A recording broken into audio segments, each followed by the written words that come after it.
Bonjour à tous. Des suppressions de postes chez SEB en Côte d'Or. Le 25 février dernier, le groupe annonçait vouloir supprimer 2100 postes dans le monde. Un plan de départ sur la base du volontariat qui va concerner 500 emplois en France. Un CSE extraordinaire s'est tenu hier avec la direction de SEB sur le site de Selongé.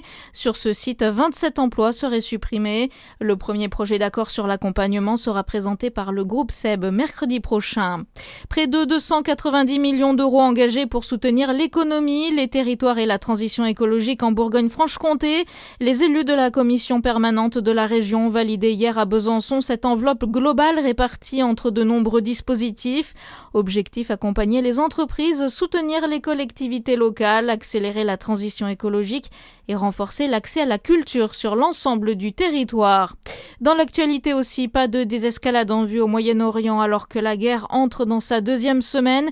Israël indique ce matin avoir lancé une nouvelle vague de frappes sur Téhéran. Le président iranien présente ses excuses à ses voisins du Golfe et assure qu'ils ne seront plus attaqués par l'Iran, sauf si des frappes étaient tirées depuis ces pays. À Lons-le-Saunier, les inscriptions pour le Forum des associations sont ouvertes. Comme chaque année, le grand rendez-vous associatif se tiendra au Parc des Bains. Une journée pour découvrir la richesse du tissu associatif local.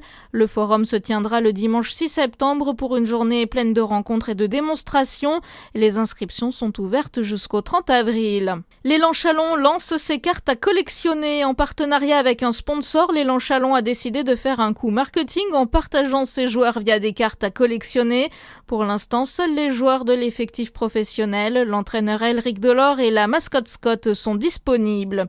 Et puis à la page des sports toujours, première médaille française aux Jeux paralympiques de Milan-Cortina. Aurélie Richard décroche l'argent dans la descente féminine en position debout en paraski alpin.